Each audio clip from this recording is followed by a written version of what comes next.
In 2008, we had a spectacular year with the introduction of our new model, the Matrix.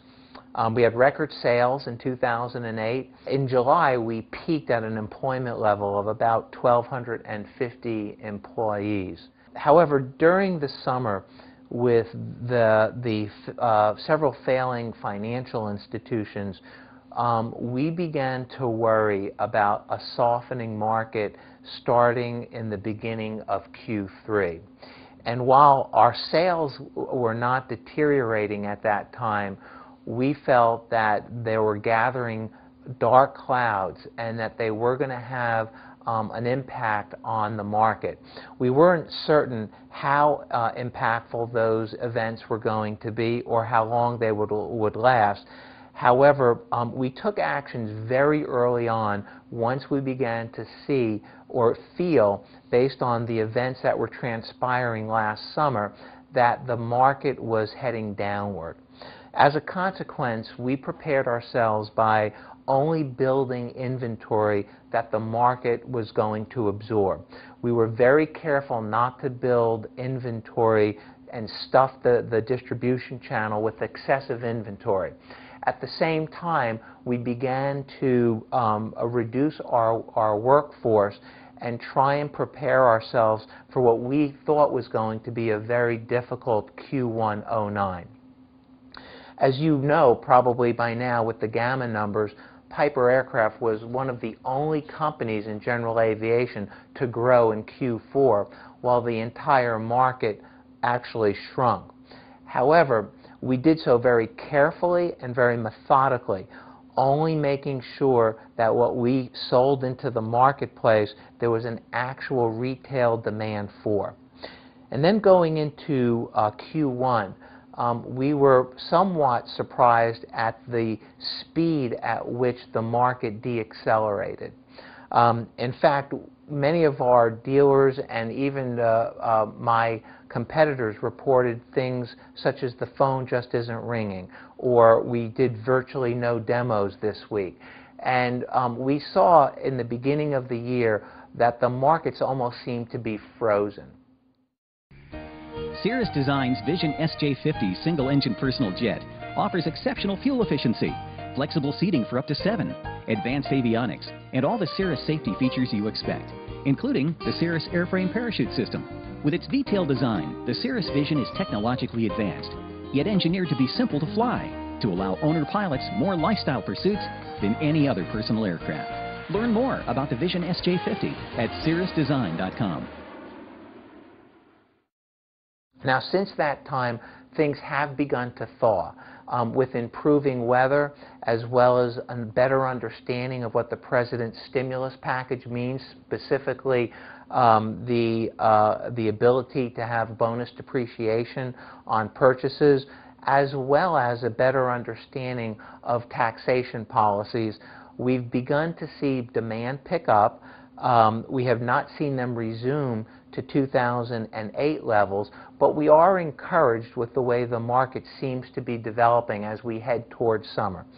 We still have plane sales. Our distribution channels are healthy.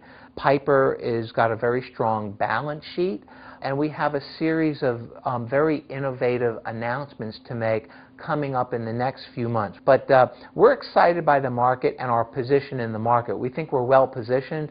We think we're dominating the 6th place category, and we see ourselves as being a survivor. We're not exactly sure how deep or long this recession will last. However, we believe that we will absolutely make it out the other end of this recession. The market has been brutal to people who have been over-leveraged. Piper is not over-leveraged. We've run this company very conservatively and very carefully, and we watch our pennies very wisely.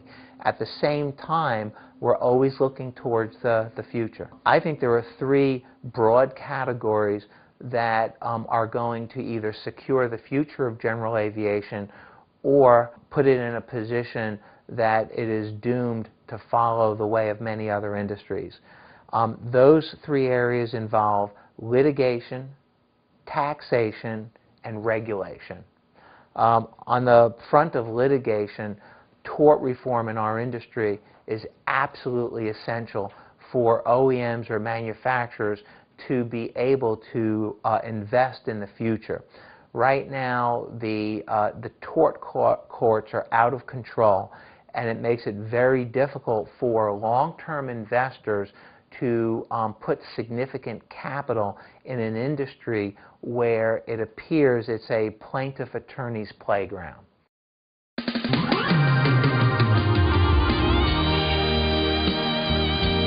From the mountains to the prairies,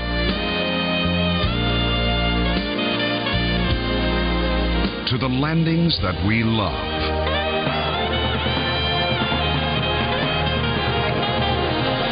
Garmin SVT, synthetic vision technology. On the area of taxation, we need to continue to encourage domestic manufacturing and design. We